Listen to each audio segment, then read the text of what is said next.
Coming up on MBC News, chaos strikes across the Cieurnish Empire as both states in the Server of Velsor experience a coup d'etat in just an hour or two apart from each other. Learn about when, why, how, and what's happening next in that situation. Also, we'll cover what Melonia's response to this chaotic day has been and will be. In addition, an exclusive interview with Minister of Justice Moadroon about the imperial government's role in these events. All that and more coming up on MBC News.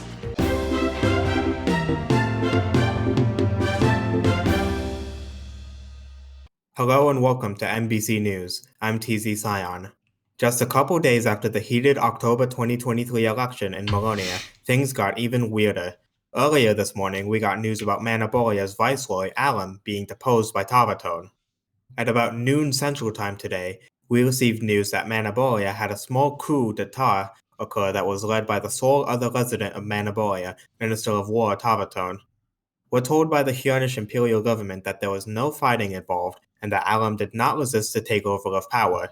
In a brief interview with MBC News over text, Tavatone stated that, quote, the leader of Manaboria showed signs of excruciating weakness that put the very empire of Cieurnia at risk. I took it upon myself to correct this weakness by taking on the mantle of ruler of Manaboria and preparing to forge a better and more secure future for the region, beginning with the degradation of the former ruler to a serf in service of me. The place was terribly empty. Everyone had complained about it for months. I couldn't sit at rest with that on my conscience, especially as former Kaiser. The weakness he cited was Alam's lack of activity and decision-making as viceroy of Manaboria, which didn't give Manaboria any fair chance against other Cieurnish states, who commonly competed amongst each other. Alam, the former viceroy, later gave this statement to MBC News. The overthrowing of the then-current Manaborian viceroyalty was uncalled for, and I am in a state of despair and disbelief. I was threatened to be harmed by Tavatone if I was to reject, so naturally I accepted and have ever since been downgraded to serfdom. I will not stop serving Manaboria, however, as I will work at the mines of the region, and in the meantime I will also try to settle in Arkovia as a non-permanent resident, gaining experiences necessary if I were to ever return to a leadership role. This matter is resolved as far as both Manaboria itself and the imperial government are concerned, but not the situation currently occurring in Velsor. Within minutes after the conclusion of the Manaboria coup, another one began, this time in the much larger and more influential Velsor. Princeps N, the second in command of the at the time Republic of Velsor, placed a bunch of chickens and a letter inside Consul Josephine Gray's house. In the letter, N declares that democracy has failed in Velsor and that the only way to restore Velsor to her true glory is to institute a monarchy, with an ultimatum that if Consul Gray didn't do it herself, then N would take over Velsor and do it for her. Consul Gray rejected N's demands and so started the Civil War. We have our correspondent Michael Webb outside the Del Rosso in Monteval d'Azvan, where the later attempted peace talks would take place. Michael? Good evening, Sion. Good evening. So what happened after war started in Velsor? So basically, Princeps N launched an attack on Consul Josephine Gray, which resulted in her consular guard coming to her defense. This sparked an all-out war between the two factions, with neither side giving up the ghost and with Princeps N slaughtering many people there, including civilians such as a member of MBC News who was there to report on the ongoing incident. This kept going for a while until Minister of War Tavatone, who had just overthrown the government of Manaboria, decided to team up with Princeps N to defeat the consular guard. Not much came of that partnership, however, before Kaiser Tava II and more so Minister of Justice Moadroon came into the picture. Moadroon called for an immediate ceasefire, citing potential violations of Makjor Code, and immediately demanded a peace negotiation trial, which later formed into the Council of Velsoran Peace, which took place just several hours ago inside the newly built Del Rosula behind me here in Monteval. Interesting. And how did this peace negotiation turn out? At first, it actually went very smoothly and as expected. Minister of Justice Moadroon interrogated both sides of the conflict, such as Princeps N and Minister of War Tavatone of the monarchist side, and Consul Gray, Captain Ketchup King of the Republic side. She also interviewed MP, Minister of State and NBC News Chief, which is myself, as well for a third side's perspective on the situation. This meeting originally concluded with both sides agreeing to establish a monarchy in Velsor, with Consul Gray becoming the monarch ruling over the land. However, all was soured when Princeps N decided to launch an attack against Consul Gray in front of the congregation at the Del Rosula. He killed Consul Gray before promptly being taken down by guards stationed in the Del Rasula and was promptly arrested by the Minister of Justice and therefore banned from the Melonia server entirely, pending his trial. Wow, definitely sounds like Princeps N is just trying to cause chaos at this point. It would definitely appear so. Order was quickly restored in Monteval, with not much fighting really breaking out beyond that. However, the conflict in Velsor is not even close to over. With that in mind, I interviewed Minister of Justice Moadroon for more details on the past, present, and future of this scenario. Take a look. Today I'm going to be interviewing Minister of Justice Moadroon, who is representing the Cieurnish Imperial government in this pretty chaotic manner, to be honest. First of all, thank you for doing this interview. Absolutely welcome, as always, Mr. Random Melon. Absolutely a pleasure to be here taking part of this interview, you see. Well, thank you very much. So, let's just get right into it. So, could you please provide comment on the situation that occurred in Manaboria earlier today? That it occurred right before the violent uprising in Velsor, and it was basically kind of like a mini coup d'etat? Absolutely, yes. The uprising in Manaboria caught me off guard. It caught me by surprise. And apparently it caught the Kaiser by surprise as well, as apparently he had only been informed that Taba had this plan like 10 minutes before it actually happened. Nonetheless, the Kaiser approved of it. There is, however, this common misconception that I've seen that apparently this was a violent coup. I would like to clear up that it was absolutely not violent at all, even if Cieurnish historical aesthetics wanted to seem that way, since we pride ourselves a lot in a way of our resilience through conflict and turmoil and other kind of stuff. While it was absolutely forceful, as it was something that Minister of Defense Taba originally did, in fact, take Alam off the throne by force. However, it was with, first of all, Alam's approval. Whether it was unexpected or not is up for debate, but Alam was actually quite grateful for being removed off the throne, as, if I am correct, they believed that it was a pretty big responsibility that was too big for them to bear. And as such, in a forceful, yet as paradoxical as it sounds, peaceful manner, Manaboria has underwent a coup d'etat, formally speaking, although it was more like a peaceful transference of power. And yes, currently Manaboria is ruled by Minister of Defense Taba the First, Bolhurnia. And in fact, strangely enough, Viceroy Alam has been demoted to the role of serf. How human is he? I currently don't know. However, we do know he is a serf, and that they are willing to help improve things in Manaboria, mainly to the leadership of Taba. Okay, that is very interesting. I didn't know all the little intricate details of that. But yeah, overall, a lot more peaceful situation than the one we're about to more discuss and talk about. So just to kind of transition us between the two, what was the Ministry of Justice's initial reaction to both of these situations? The Ministry of Justice, well, there was varied reactions, actually. I would absolutely have to admit that I was busy at the moment. I think that is nothing to be ashamed of, but I have a real life too, as many others do.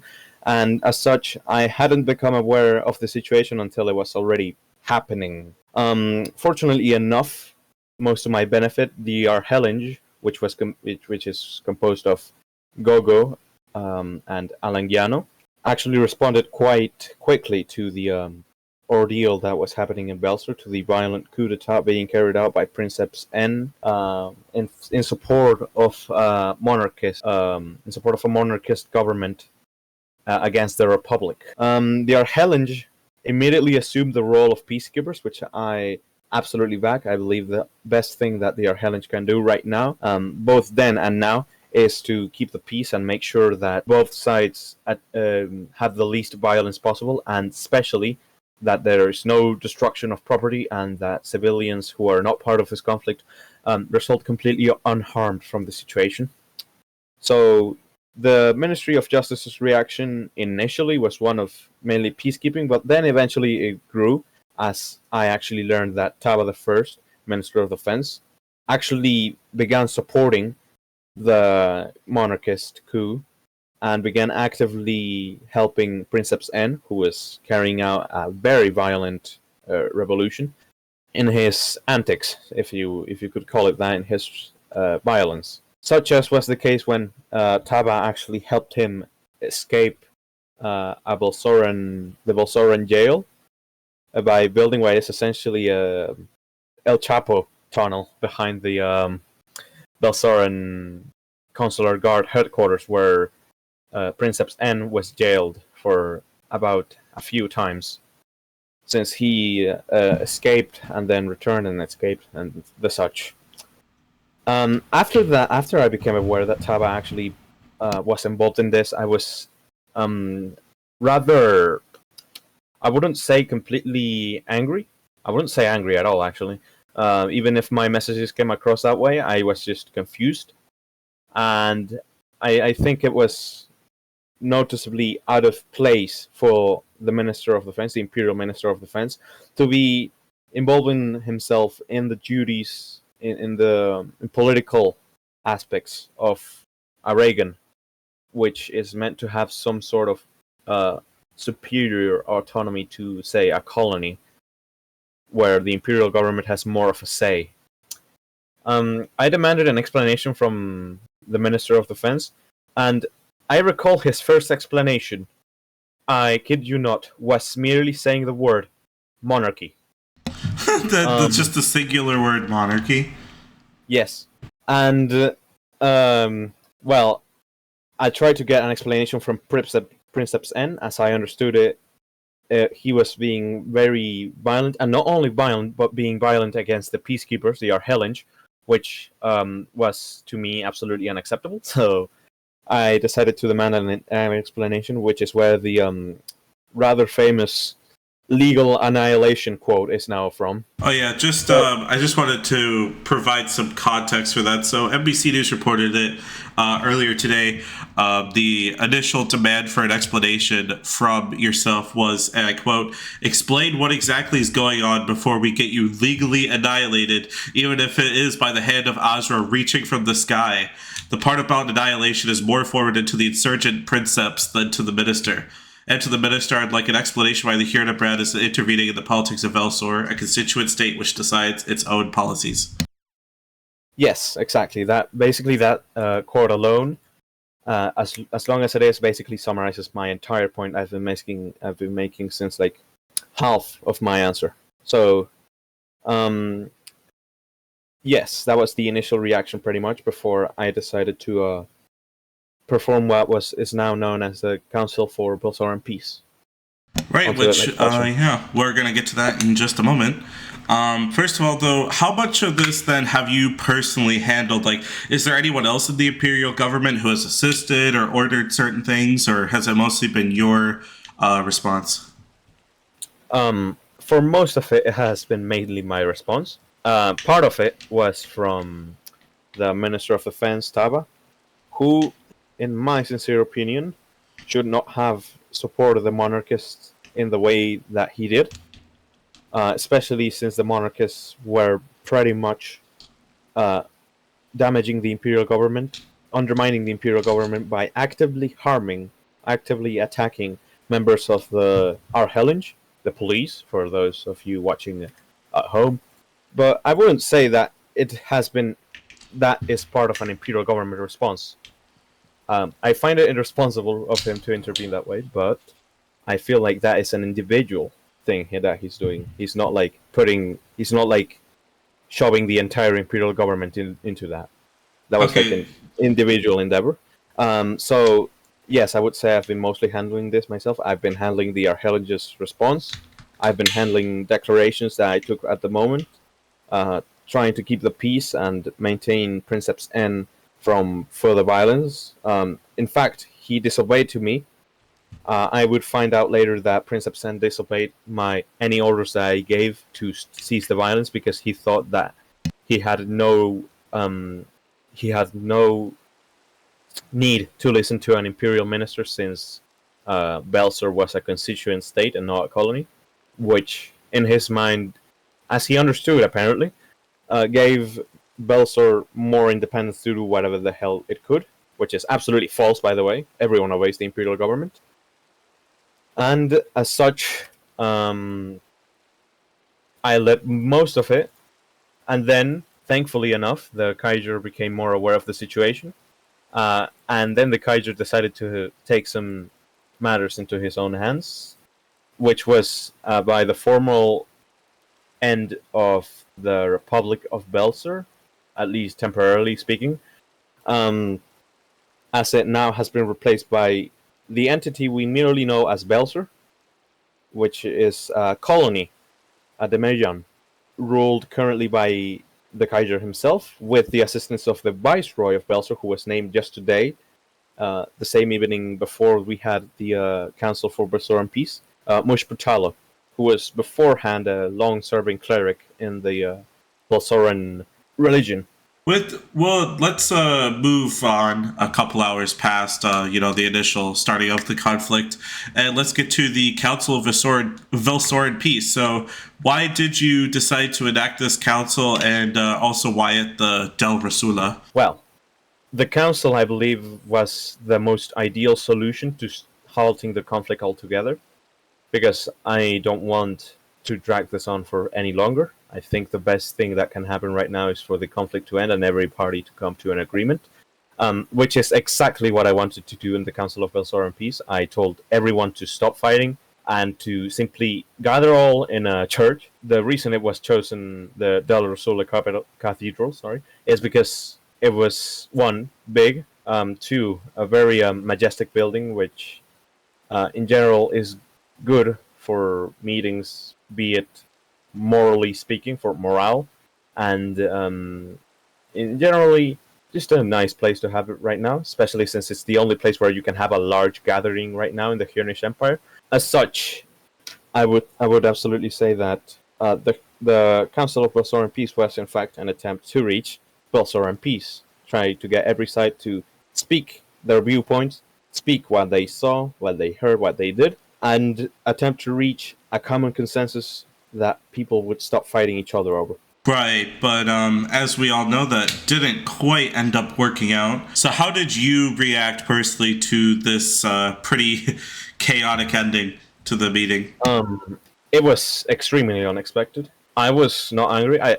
I have to comment, I can barely get angry at these things. In fact, if you see me acting in some sort of angered way, it's more likely that I'm just kind of acting, if you will, for the purpose of playing a role that makes things interesting. I think that's one of the vital parts of an online group like this one. You gotta have to act a certain way, make things more spicy, juicy, I guess. But right. I was mostly surprised, first of all, and also just disappointed in a sort of way, because I believed by the end of such a long meeting, because it took an hour or so, I would have expected everyone to have finally come to an agreement, and unfortunately, Princeps N wants to seemingly drag the conflict for longer, which has also upset the Republican Velsorans a lot. So unfortunately, it seems like this has stepped up from a mere Velsoran revolution to a Velsoran civil war for the time being. What does the Cieurnish imperial government plan to do about the continuing battle being waged between those two opposing factions? The Cieurnish imperial government will do all it can to ensure that this does not, first of all, spread to other Cieurnish states. We rightfully believe that this is merely a Velsoran topic, which is why we reject the notion that Manaboria had any influence to this occurring. And I have to say that currently, I think we are doing a great job at least keeping it in Velsor and not outside, and not letting it leak outside of Velsor. I will say that the Arhellange will remain deployed as a peacekeeping force. We will minimize violence between both sides the most. In fact, I will announce right now that we will establish a buffer zone in the river. As you may know, Logstown, which is the town built out of logs, of course, is currently under the control of the monarchists, while the capital district is under the control of the Republicans. In between both districts is a river. Have you ever visited the Velsor server? You would have probably know. And we will occupy that river pretty much as a buffer zone We will stop people who try to cross, mainly combatants. We will stop, even using lethal force should we need to, as we attempt to minimize all conflict as much as possible. Looking forward to an eventual negotiation. We believe that if we let this conflict get too far, it will lead to inevitable destruction. It will lead to division, more division that there is currently, and it will lead to possibly, even in the worst case, the downfall of Velsor, which is something that we do not want. We absolutely want Velsor to solve its problems, but we do not want Velsor to fall in on itself while doing so, which is why we've taken a somewhat passive approach. The Kaiser could absolutely walk in, exile a bunch of people, and call it a day. But we believe it's best for these things to develop naturally, and every side should come up to a negotiation, but with certain limits that we are enforcing currently. All right. So, on what note can you conclude as the entire situation unfolds? I would like to give the people of Velsor, should they watch this, a message of hope that this is something that every online group can face. I think that this only really means more development for Velsor, so long as there is, of course, no destruction of the city and such. It is good that the combatants have agreed that there shall be no destruction of the city. And to Melonians, I wish to give a message of calm, to keep calm, knowing that this conflict is first of all under control. It will not leak into Melonia. And should it ever, for whatever motive, leak into Melonia, we will absolutely stop taking our passive approach and take a much more aggressive tone towards the conflict, as we absolutely appreciate the relations we have with Melonia and would not like internal affairs of a state such as Velsor to possibly harm our dear allies, whom at this point, of course, in the context of the DUP, the Democratic Union Party, and the possibly upcoming referendum for Cieurnish unification with Melonia, we consider Melonia not only our allies, but at this point our brothers. So be rest assured that this conflict will end in the best way possible. We will make sure it ends in the best way possible. We will make sure Melonia is not affected by it, that Melonia prevails. And overall, I am personally convinced that Velsor will prevail, that Velsor will keep standing, whatever outcome there is, be a monarchy, a republic, a state, whatever happens. And thank you for having me on this interview. Fetch for hearing. This is definitely a weird situation, Scion. I just hope all is resolved peacefully soon. I agree. That's what we all want at the end of the day. One last thing. What response has the Melonian government given to this so far? Not much so far. We were able to finally get a statement from President Scion, which is quoted as saying, quote, Melonia condemns Princeps Ed for his behavior during this violent revolution that he started. We're happy to hear that justice is being brought to him. Foreign relations relating to Velsor will be paused until Velsor is safe and stable. If fighting is brought to the Republic of Melonia, the Melonian Legion will detain the offenders. We hope to see a swift and diplomatic conclusion to this conflict for the sake of our allies' stability. Beyond that, the only other official actions from the Melonian government have been to increase the Defense Readiness Index level from DRI 5, the lowest level, to DRI 3, one that is in the middle that doesn't necessarily indicate complete war readiness, but starts preparing the Legion in case any conflict were to spill over to the Melonia side, which I will say does seem unlikely at this time. They have also issued a do not travel advisory for the entire server of Velsor due to this current civil war occurring there. For MBC News reporting live at Monteval Dasvan, I'm Michael Webb. Thanks for your reporting, Michael. Appreciate it. With that said, the conflict in Rosalt still rages on, unfortunately. We at MBC News wish for a peaceful resolution to come that will satisfy both sides of the conflict. For now, I'm TZ Scion reporting for MBC News. Thanks for watching.